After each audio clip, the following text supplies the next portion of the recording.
I think we're going to hear a similar story from a number of people as it relates to the ESOP bill.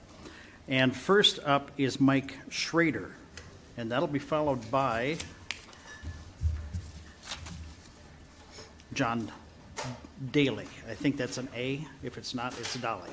So, Mike, you're up first. All right. Do you want me to sit up here or stand? You are front and center. You are being broadcast to the world. All right. I don't know if I understood this assignment very well, but we're gonna. All right. So everyone else follows suit. When this is over, you will be internationally unknown. So, go ahead. All right. Well, my name is Mike Shrader. I work for Barnes Incorporated. About 6 or 7 years ago, Mark sold us the business, and we are now a ESOP. So, I'm just going to write. I'm going to read what I wrote this morning. So, here's my story. 19 years ago, on my very first day at Barnes Inc., I saw Mark Barnes chew one of my coworkers out for leaning on a rake while the rest of his crew were preparing for the day's work. I'll never forget what he said and how he said it.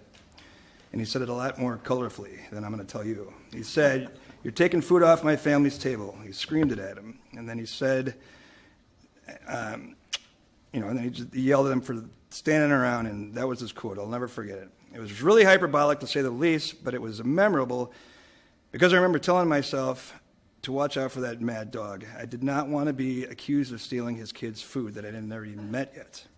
At the time, I certainly did not expect I'd make a career out of this, but here I am today talking to lawmakers in a beautiful building about how important it's been to me and my peers at Barnes Incorporated that we become employee-owned.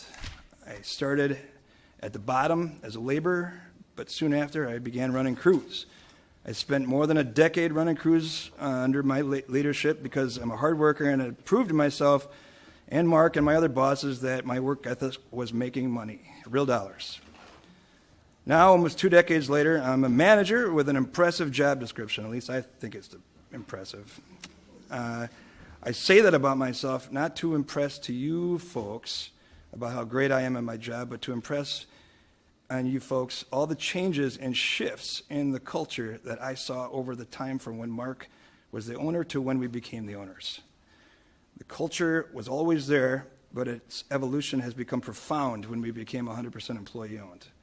My friends and I helped build Barnes, Inc. into the biggest landscaping, grass cutting, snow removal powerhouse it is today. And instead of selling it to the highest bidder, he sold it to us.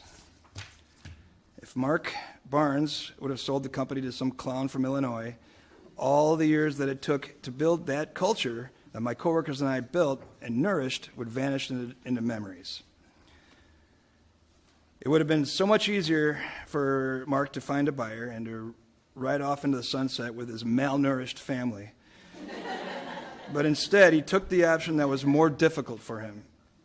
He knew he could have taken the easy way out, but that's not what he did. Maybe Mark was channeling Kennedy during the space race when he said, we chose to go to the moon in this decade and do so many other things, not because they are easy, but because they are hard.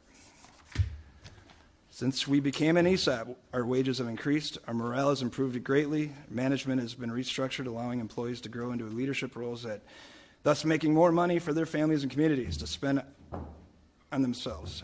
We have created different committees with specific end goals in order to become much more efficient in our daily operations, and the list goes on and on and on. When I started 19 years ago, I was a 21-year-old guy with a girlfriend and absolutely no prospects of making Barnes Incorporated a vacation. But I put my head down, I worked really hard, and because Mark Barnes sold us the company in the form of an ESOP, I've been rewarded immeasurably. I'm 42 now, and that girlfriend became my wife and mom to my 2 kids. I'm glad I didn't take food from Mark's dinner table because he certainly put a lot of food on mine. Thank you.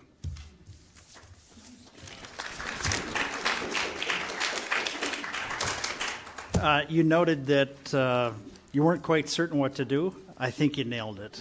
Good job. How many employees does Barnes have? 150. Really? That's impressive. I would just comment for next speaker, stay at the microphone because we're being broadcast for the Q&A session. And here's the question. Brett Brooks. Just a couple questions. Yeah. I already know the answer, but I want to hear it from you. We went through this already with my wife's company. Did you have to fill out a financial statement, anything by the company? Would you be a business owner had it been anything but an ESOP? I mean, I didn't It'd fill be any. very difficult, right? I didn't fill any paperwork out. I just kept my head down. We had to Right. be there for 6 years before we were fully vested. Yep. So that's, there's a process to it, but Well, I think that's the Okay. important part of this that's lost, is especially for a banker.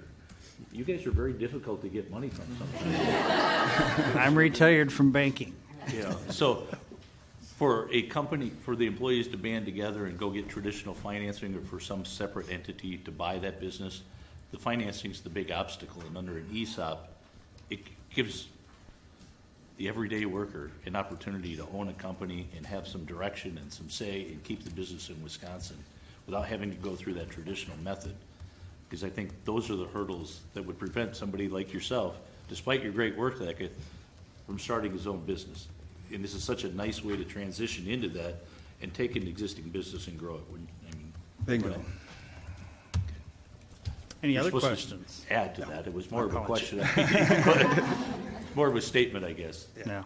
I am a retired bank president. I have financed a number of deals, contrary to Rep. Brooks' I didn't say you suggestion, always said no, but that included ESOPs, but it frequently went to employees that didn't have the capacity Right. to become an owner on their own. They didn't have the resources to borrow against, but their collateral they provided to me was the fact that they were successful working for the people that they were. So we put value in that. Then we made the seller guarantee the loan. That's how we got the job done. but you worked at a small bank, not a big conglomerate, right? Yes, I am proudly a community banker. There you go. That's the difference. All right, any other questions for Mike? All right, next up, John Daly,